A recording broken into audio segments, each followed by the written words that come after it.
So, hey, while they're passing those out, I can kind of break the ice here, and I just wanted to say thanks for being here. I figured if you're here in this room and saw mental health as a topic and it piqued your interest, I figure you're kind of one of maybe two people. One might be that you know someone that struggles with some type of mental illness, and it's really heavy. And the mental illness that we're talking about today isn't like feeling sad or feeling stressed. Oh, hey, baby. So the mental health we're talking about today isn't about just feeling a sense of sadness or maybe a sense of stress. It's more a greater thing. Mental health can be a lot of things. It can be depression or anxiety. It could be PTSD. It could be panic disorder or self-harm. Awesome. Or it could be even something really extremely heavy, like suicidal thoughts, suicidal ideation. And I know those types of things are kind of scary to talk about because it's a really big issue. But with this, I would encourage you guys to kind of hang with me as we talk through the hard things, because it's worth it to kind of get to the end of where we're going, because I'm hopefully going to share some things that might help you help someone else if you are one of those people that knows someone that has this kind of mental health issues. And I know the other type of person that might be here in this room is someone who struggles with mental health themselves. You might feel a sense of hopelessness or loneliness, anxiety, or depression that you feel on your own. And can I just say to you right off the bat, I want you to understand, and this is like if you don't hear anything else today, I think the most valuable thing that I could tell you is that you are incredibly loved and you are never alone. I want you guys to really hear that. You are incredibly loved beyond your wildest imaginations and your mind's capability of understanding what love truly is. And you are never, ever alone. Even when people of this earth fail you and you feel alone, you never truly are. And a part of the reason why you're never alone is because I am with you in that struggle through mental illness. The world as a whole, the World Health Organization, the same people that came out with all the stats and everything about COVID, did some studies, and they found that 1 in 5 people, or 20% of the entire world population, struggles with mental health. They have some type of mental illness. And it's really intense and really scary to know that 20% of the world has this issue. It's scary, but I am part of that 20%.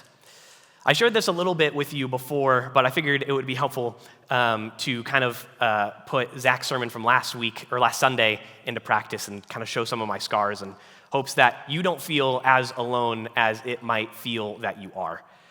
My dad passed away when I was 13 from brain cancer. And after that happened, I sunk into this incredible sense of depression and hopelessness. My dad wasn't necessarily my idol where I desired or needed him for all of the strength and purpose in my life, but it was just this empty, gaping hole of loss that never seemed to fill itself. I would throw anything possible in to fill that void in my life, and I couldn't. It turned from depression to this sense of anxiety because I was wondering, when would God finally step in and save me from this depressive episode that was going on for a year and then for 2 years? And it seemed to never go away. After 3 years, it all started to get so bad, and I felt like my friends were taking such a distance from me that I resorted to trying to take my own life when I was at the age of 16. I am so grateful for God that He saved me and is sovereign through that time and has just been with me and protected me and loved me through it. But I just know that in that moment, I might, in a sense, understand a little bit of what you're going through. And it was really hard. But after that, I did a little bit of growing, but that anxiety stayed with me for year 4 and then year 5. up to 10 years of my life, I was in a period of waiting. I was just waiting for God to take my anxiety away. There were periods of my life when I had become really close with God, and I had felt like things were going really good, and he was kind of with me, and I had a prayer, and then he answered it, and I was like, oh, this is awesome, and maybe he's going to take my anxiety away. And then there were times when I would have several panic attacks in a single day, back to back to back, and it just felt like I was somewhere else, and it just nothing, that low point was where I was, and it was hard. This happened until I was 23, and then I had learned some coping mechanisms and some ways to kind of handle my anxiety in a way to where now I can keep a job and go back to school and do so many amazing things that God has in store for my future. But it was really hard to get to that point. And part of what is helping me is a medication that I take every day. It's a pill that fixes some of the brain chemicals that are imbalanced in my head. And this is one thing that I will likely be doing for the rest of my life. God has helped me by giving me one tool, but it's not necessarily by healing me. And it's really interesting to kind of walk through that of why might God not choose to heal me or take this away from me? It's really scary to kind of walk down that road if especially you're dealing with this right now, and maybe you came hoping that I was going to give you some like Bible verse and just drop a big knowledge bomb, and you're like, oh, it's all gone. And I feel like I went to so many sermons and I looked up so many resources hoping that I would find that one thing.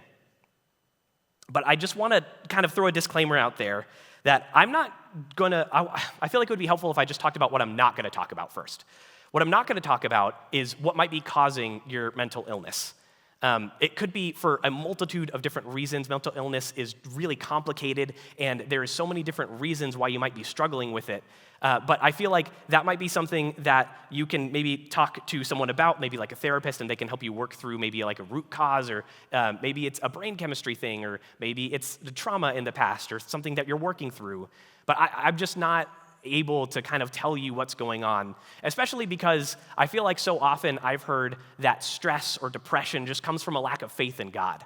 That faith communities mean really well when they say, oh, just believe more or have more faith and just like, come on, you can do it.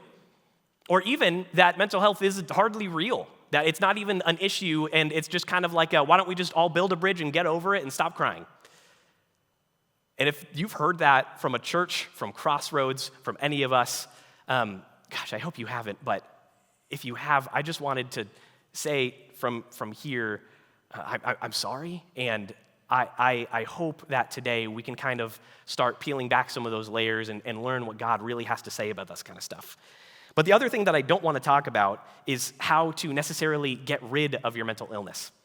Like I said, we're going to go over some tips and resources, and there's amazing tools like some that Alexa just handed out to you that are going to be really helpful, but I don't ever want to promise that this is going to go away.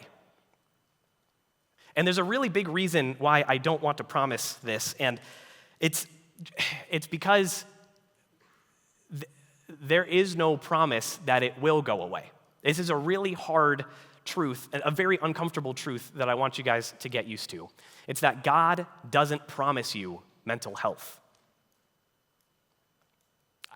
I hope this, it's hard to think about, like, I know that some of you are struggling so much maybe, if you're one of those people that is working through this right now. Knowing this, I don't want you to get hopeless or scared by seeing that God doesn't promise mental health. I just want to steer us in the right direction by knowing what isn't coming. Yes, God is able to heal. There is so many stories. There is no lack of stories to choose from in the Bible where God is absolutely able to heal. And I have faith that he can heal me, he can heal you, he can heal anybody. But I never want to promise that it's going to happen because it's nowhere in Scripture that you will have a healthy, happy, wealthy, comfortable life.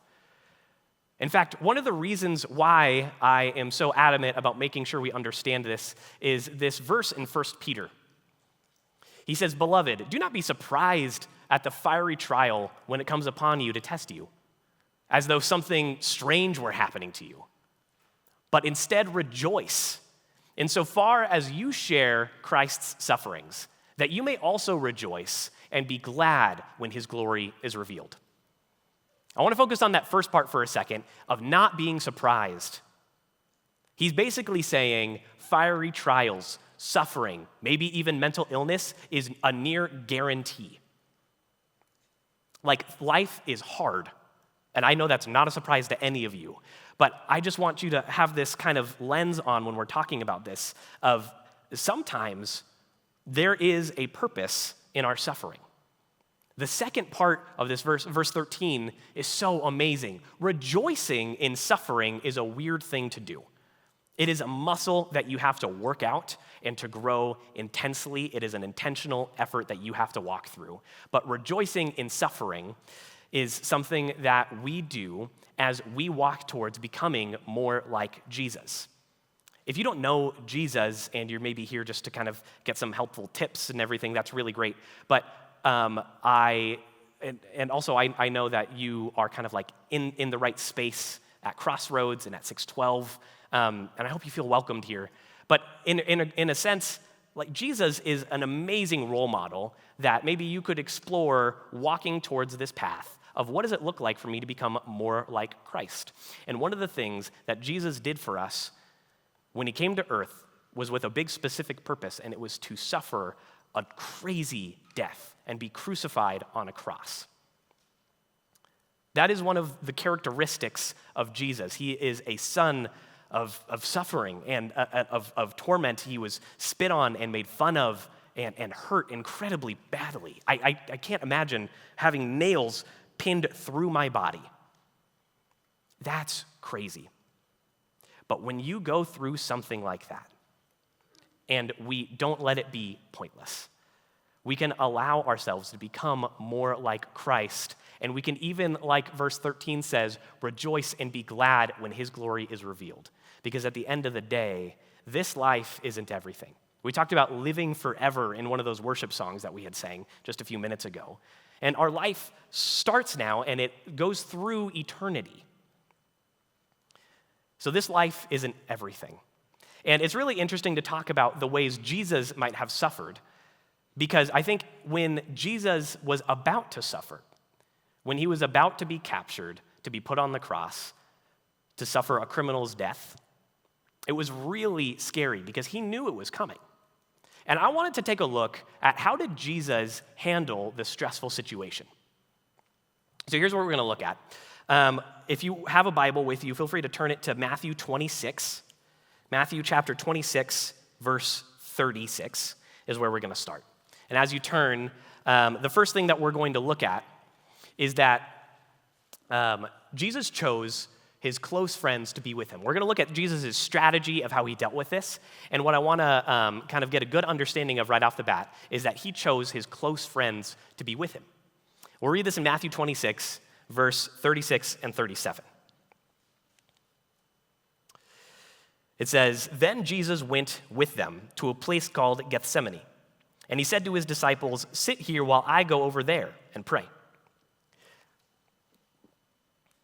Verse 37, "And taking with him Peter and the two sons of Zebedee, he began to be sorrowful and troubled." So this is kind of what's happening as he's getting ready and understanding what's coming in the future days. He's going to be taken and he's going to be crucified and he's going to be sacrificed for all of our sins. And he's going to be troubled and he wants his friends to be with him. And as we look at the ways that Jesus does things in Scripture and how he deals with mental health, I want to ask maybe what are ways that you can be doing this? Jesus asked his disciples to go with him, and he had a couple best friends go with him even further and asked him to stay with him. And he began to be sorrowful and troubled. So who are those friends for you? Like, is it your community group, or maybe your team huddle leader, or is it maybe people on your sports team, your family, friends at school? These are really important things to consider because we want to know who these people are so that when we do come into times of trouble, we know who to run to. But just running to them sometimes isn't good enough because you can go and have a good time and distract yourself with good people. But what does it entail to, like, what does Jesus do when he gets his good friends around him in these troubling situations? Well, the next thing that he does is he opens his heart to them. He's honest and vulnerable. We'll read that in just the next sentence.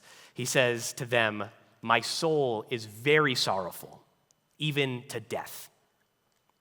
The point that Jesus is making is that what's about to come, his death on the cross, is incredible. It's drawing so much stress out of him that he uses the analogy that, like, I could die even from my emotions right now. And I felt that before.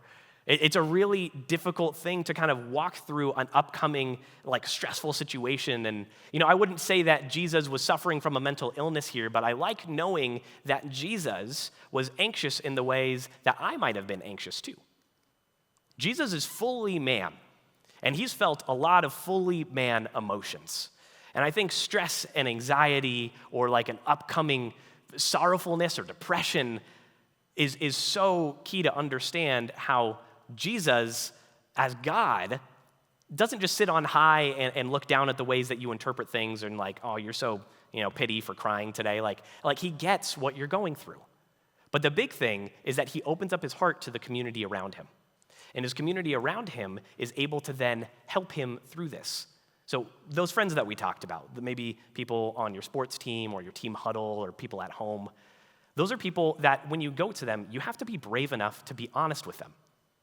And that's really hard to do.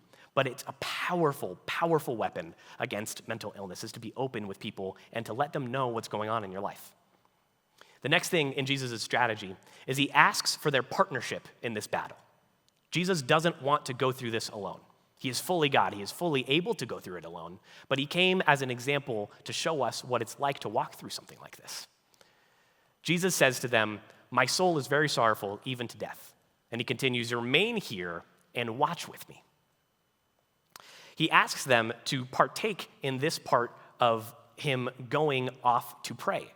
Jesus is about to go to pray, and he wants to make sure people are around him, to rally around him, to be with him, to console him, to comfort him.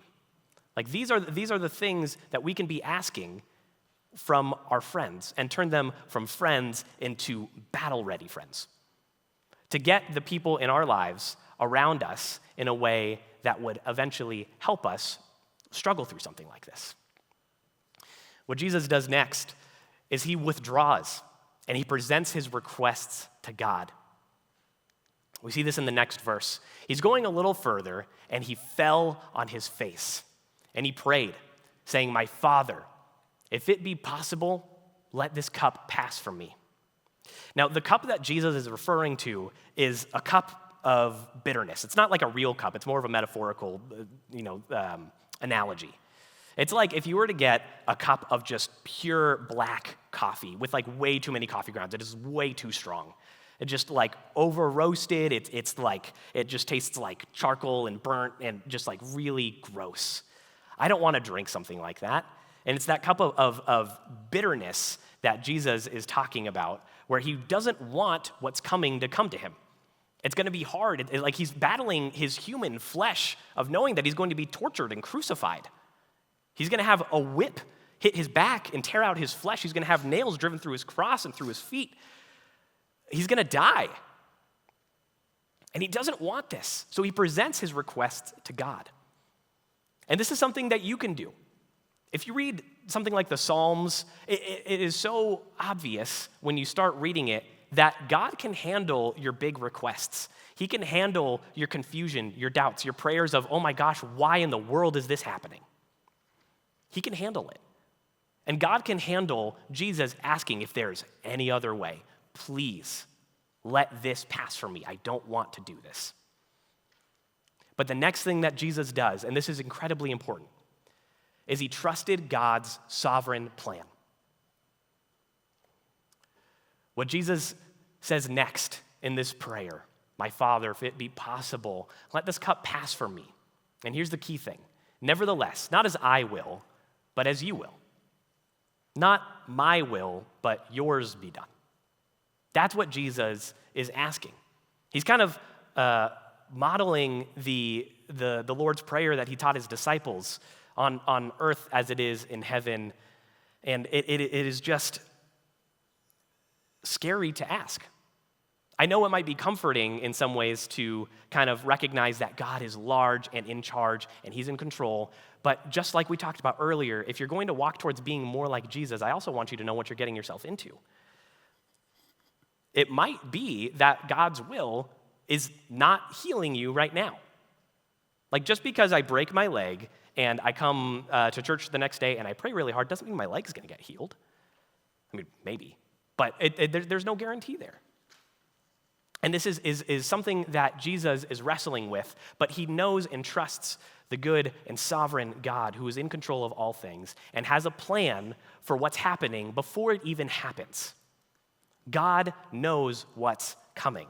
He knows the glory that Jesus is going to come to after he rises from the cross. From the grave, he will come out and just be a majesty of everything that we need in him.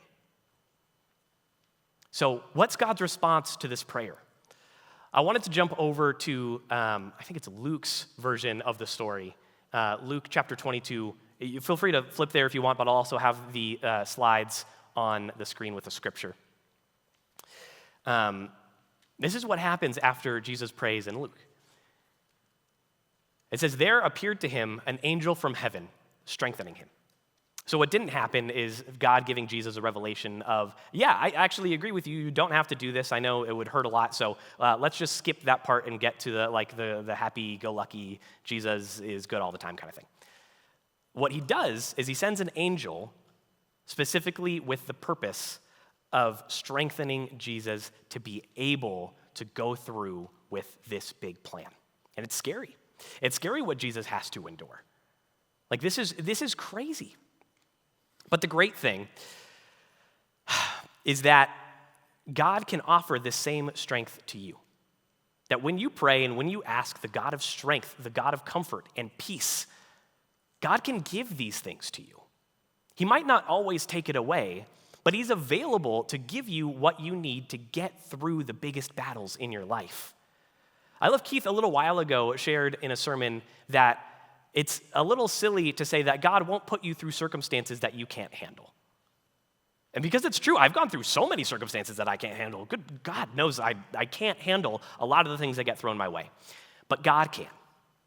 God can handle all of those things. He can strengthen you in order to get you through these things. And even if you don't feel like you have the strength, even if you pray and it just feels like it's not there, you don't have to suffer without purpose.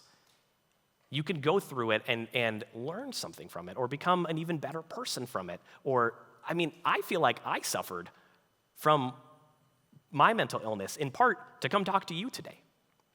To say that I have an amazing relationship with God that I can't get through anything in my life without him. Because I need God's strength. That strength that he gave Jesus is the same strength that he can give to you. It's important to remember what's available to you. And the last thing that he does is as his agony grew, Jesus' prayer also grew. So we see that in the next verse. Being in agony, knowing that he had to face the cross, he prayed even more earnestly, and his sweat became, listen to this, his sweat became like great drops of blood falling down to the ground. People have written about this and suspected that Jesus might have gone through something so stressful that not a lot of people have actually gotten through something this stressful and experienced this.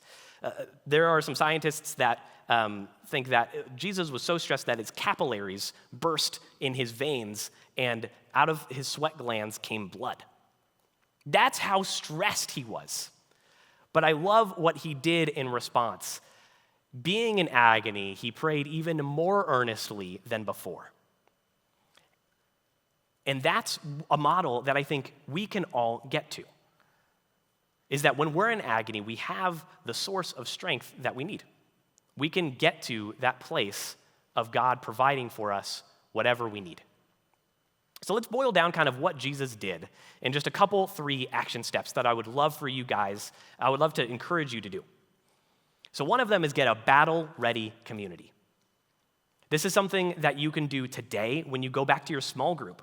I hope and pray that your small group is able to be this battle-ready community, to rally around you. I need this.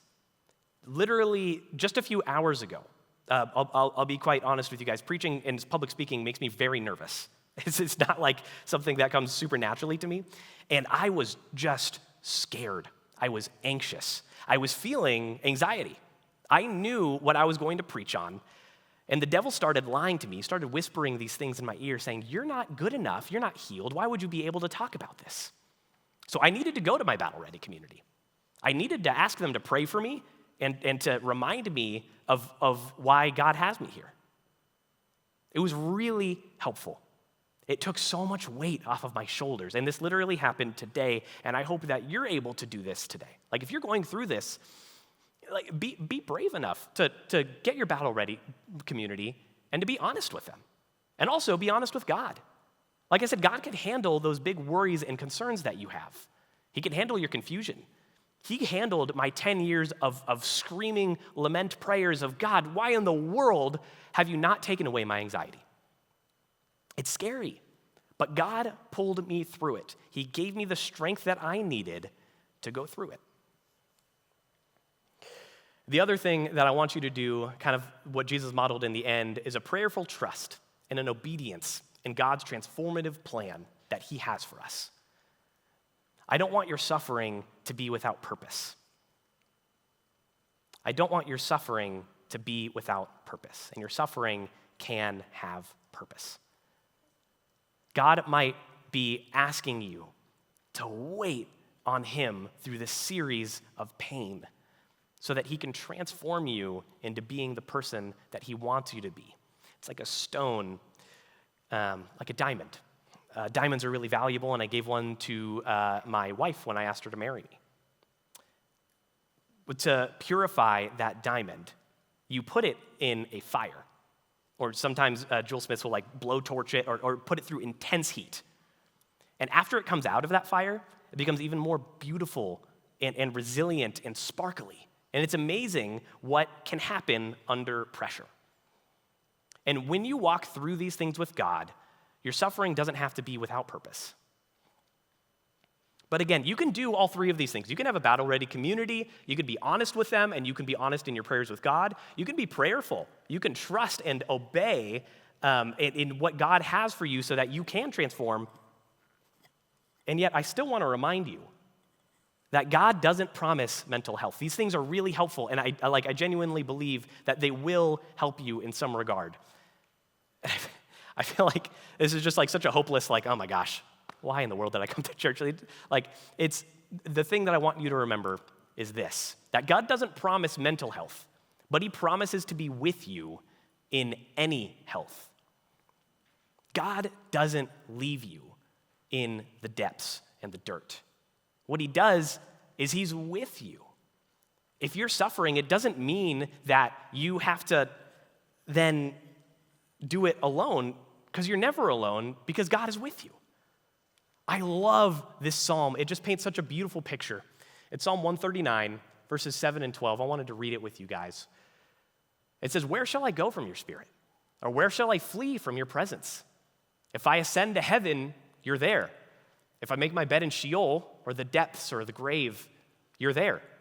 If I take the wings from the morning and dwell in the uttermost parts of the sea, even there your hand shall lead me, and your right hand shall hold me. If I say, surely the darkness shall cover me, and the light about me be night, even the darkness is not dark to you. The night is bright as the day, for darkness is as light with you." Where could you possibly go that God isn't with you? We might go through these really high points where we theoretically like travel to heaven and we're like, oh my gosh, I see God so clearly. He made the pretty mountains and the flowers, and God is so good and I'm happy. And you might go into really low points, mental illness and stress and anxiety and depression, thoughts of just not wanting to be here anymore. But if you're there in that low point, God is still with you. And that's the thing that I want you to walk away with, is that God is going to be with you in any health. But I don't want to just leave you there. What I wanted to do is invite Alexa up And Alexa's going to be talking about some really practical things. Alexa is a very, very smart woman. She has a background in the professional side of, Alexa can tell you. But the point is that God won't leave you or forsake you. He will be with you. He will strengthen you with his righteous right hand in any health, in any circumstance. But I don't want to leave you there. Like I said, I wanted to give you guys some tools, and that's why Alexa's here, because she's very smart, and go for it. Yeah, so you might be wondering, why is the worship person talking about mental health? But I kind of alluded to it earlier. My background's actually in counseling, and I am a licensed clinical social worker. Probably no one knows what that means, but it's basically same kind of a license as like a MFT, if you've heard of that. Basically, I can do counseling, and all of my education is in mental health and psychology and things like that. So that's why I'm up here. You can trust me, I promise. So yeah, we're going to learn a little bit about some of the statistics and kind of nitty-gritty behind what are some of these diagnoses that we're talking about. So some statistics, you might be surprised by these. I was surprised by some of them. 1 in 5 people suffer from mental illness. So if you're in a small group of 10, 15, 20 people, that means you have potentially 2 to 4 people just in your team huddle that may be suffering from mental illness. Maybe they know about it, maybe not. But just this is something that is common. It's not just 1 in a million. This is something that a lot of people struggle with. About 3 in 4 children and youth with depression also had anxiety in this certain study that they did.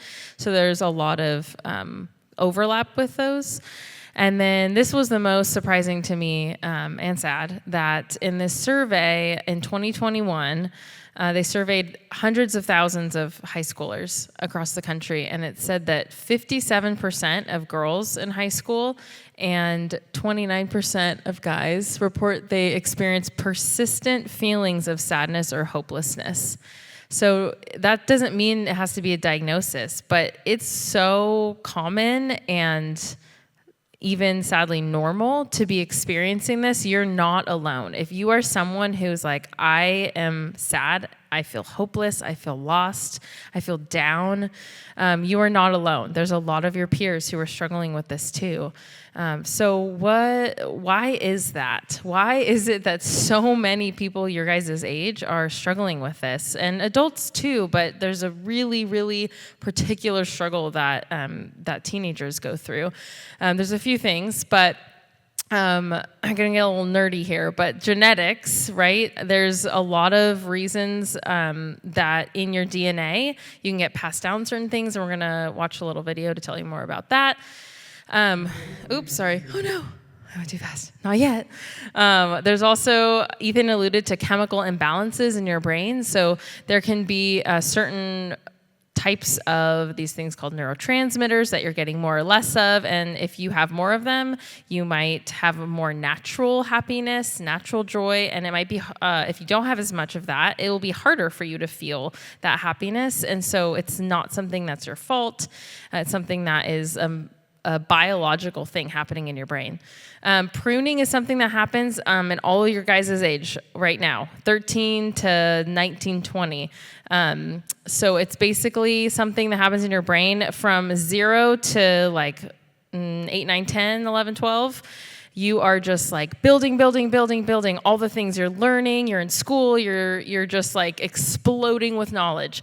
And then all of a sudden, around 12, 13, your brain starts chipping away at that. So the whole time you're in high school and middle school, your brain is just like under construction. It's like, learn, take that away. I need to know that. Now I don't need to know that. Okay, what? I don't even know how to do this anymore. I knew how to do it yesterday. What's going on? So if you're feeling a little bit like that, it's okay. It's normal. Your brain is literally under construction. Prefrontal cortex is this thing right here, this part of your brain. Some of you guys might have learned about that already in school, but that is not fully developed until you're in your mid-20s. And that is what's responsible for decision making. It's responsible for logic and making good choices. Doesn't give you an excuse to make bad choices, okay? Just saying.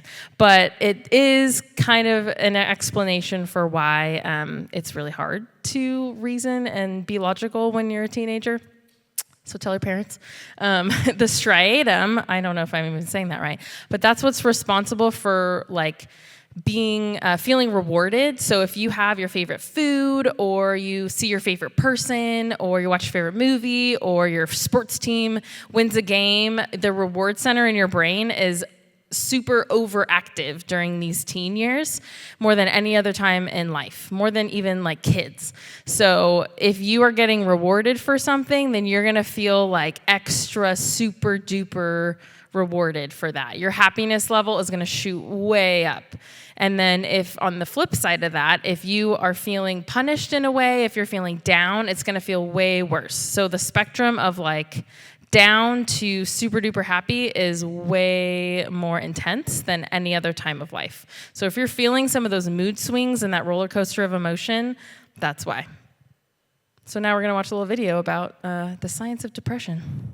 With over 350 million people affected by depression worldwide, it's no doubt an incredibly real and serious issue. But what exactly is going on inside of a depressed person? Is there a biological basis for these intense feelings of sadness? In the past, depression was often described as simply a chemical imbalance in the brain. Specifically, scientists believed that a lack of the neurotransmitter serotonin was to blame, which is often referred to as the feel-good chemical. However, the only real evidence for this was that when some depressed people were prescribed drugs which increased serotonin levels, it helped alleviate their symptoms. But while chemicals most certainly are involved, this view doesn't really capture just how complex depression is. In recent years, scientists began to notice that the brain cell growth and connections may actually play a larger role. When we look at the brain of a depressed person, studies show that the hippocampus tends to be much smaller than average. Other areas of the brain are also physically affected, but this region in particular controls memory and emotion. And the longer a person has been depressed, the smaller the hippocampus becomes. The cells and networks literally deteriorate. It turns out that stress may actually be a main trigger in the decrease of new neurons in this area of the brain. In fact, studies have shown that when this region of the brain is regenerated and new neurons are stimulated, mood improves. Interestingly, many modern drugs, including those which affect serotonin levels, have an indirect effect on the growth of brain cells. This is likely why serotonin-based drugs seem to help some patients, but not for the reasons we once thought. Instead, they promote the release of other chemicals which ultimately stimulate neurogenesis, or the growth of new neurons. Knowing this, some scientists now believe focus should be on drugs which directly affect neurogenesis. But while your neurons and chemicals may be the direct influencers, many genetic factors have been discovered as well. One particular study found that a variation in the serotonin transporter gene leaves individuals more vulnerable to depression. Every individual has 2 copies of the gene, one from each parent, and this gene can either be short or long. After tracking 800 young adults over 5 years, the study revealed that 33% of individuals with one short version became depressed after stressful life events, and people with 2 short genes fared even worse. On the other hand, those with 2 long genes were much less likely to become depressed with similar life stress. Many other genes have been identified which increase the likelihood of depression too, and it makes sense when you consider that depression and bipolar disorder both run in families. Studies of identical twins show that if one has bipolar disorder, the other has a 60 to 80% chance of developing it too. So while the true cause or causes of depression have yet to be pinned down precisely, and trust us, there's a huge list of other variables that studies suggest may come into play, it's important to remember that depression is a disease with a biological basis, along with psychological and social implications. It's not simply a weakness that somebody should get over, or even something that we have a say in. And just like heart disease or cancer, shedding light onto the subject is of the utmost importance in order to bring funding and proper research. Point is there that there's a lot of biological factors, like I talked about. It is not something just to get over, and between all of the scientific jargon, I want you guys to hear that brains can heal. So we talked a little bit about neurogenesis, and that means that your brain, even if the hippocampus shrinks or there's certain connections and pathways that haven't been made or have been broken, that can actually regenerate, and your brain is capable of growing new brain cells and generating bring new connections and new pathways. And that is such a testament to who God is, how much he loves us and cares about us, that's how he created our brains, that we, even though they are broken and we live in a broken and fallen world, they can actually grow and change. And that is so amazing. That's such amazing news. We're going to fly through some of these statistics so I can get to some of the other things. This is something that you should be aware of, is if you are wondering, do I have depression? Do I have anxiety? Here's a few things to be looking for, and I don't want you to be self-diagnosing or diagnosing your friends and be like, oh, that's you. You totally have depression.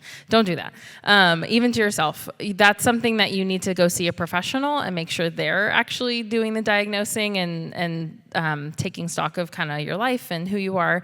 But here's a few things that might just make you say, maybe that is me, and maybe I should go talk to somebody. So depressed most of the day, most days. A lack of interest or pleasure in activities, that's especially things that you used to love. So if there's something that you used to do for years and years and all of a sudden you don't like it anymore, you don't feel motivated, that's fine. Or that's not fine. That's a sign that...